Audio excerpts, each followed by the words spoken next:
Today is Sunday, April 4th, 2021. It's the beginning of April, and that means it's time to talk about tomatoes. I set up a new grow table area in my basement with one of those fancy LED lights, probably surplused from some marijuana grower.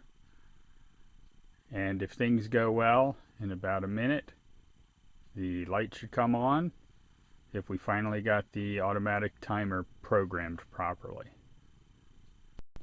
We're germinating the seeds in a warmer place in the house, and once the seedlings reach a couple of inches tall and they have their first set of true leaves coming out, we'll move them down here under the grow light. It's a little cooler here, and that should help the plants grow more densely, not quite as lanky as we've had in the past.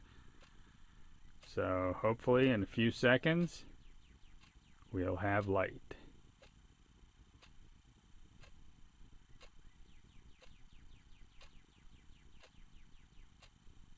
It's like watching paint dry.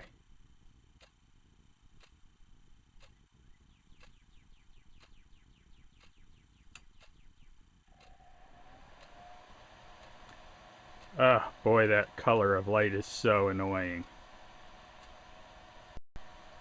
So let's move to a warmer part of the house where the color of light isn't so annoying, and we'll take a look at our tomato seedlings and what varieties we're growing for 2021.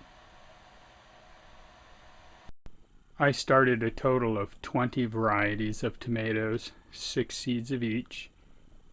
These 12 are the same ones that I grew last year. You may recognize them if you've been around that long.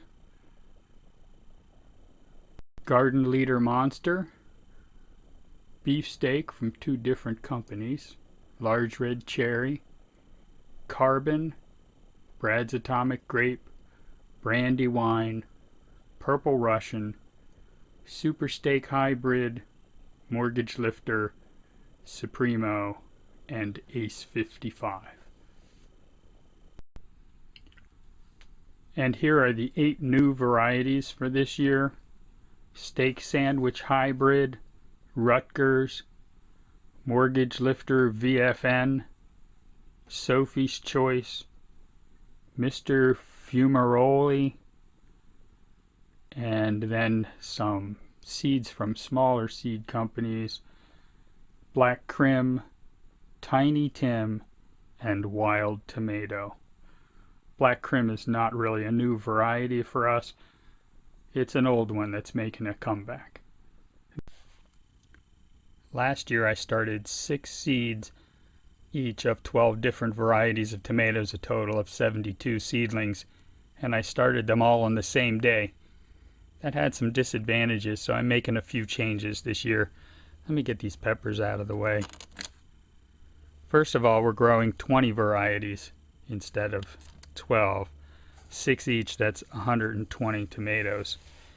And it's a lot of work to start 72 tomatoes at one time, but it's even more work to pot them all up at the same time. So the first change I made is I started the seedlings in 10 different containers, 12 each.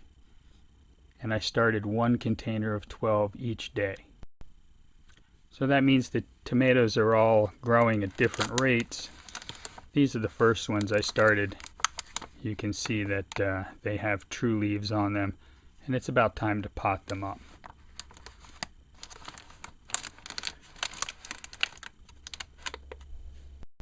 So when it comes time for potting up the tomatoes, I won't have to do them all at the same time. I can do a little bit each day.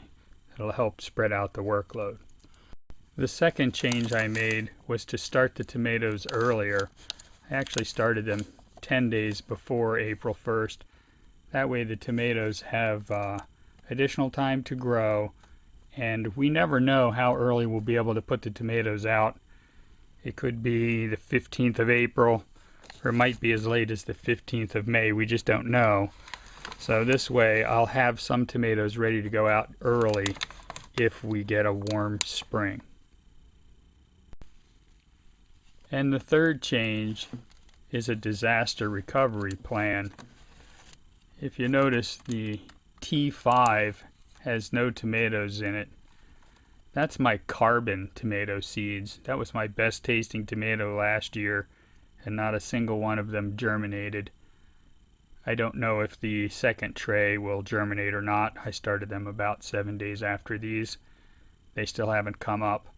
But at least I have time. It's only the 4th of April. I'm going to start another 12 carbon seeds today, and hopefully that will make sure I get some carbon tomato plants for the season. I can't imagine not having any of those tomatoes this year. Well, this video is already running a little long, so I think I'm going to hold off and make a separate video describing all of the tomato varieties we're growing this year. So if you're interested in that, you can look for the next video.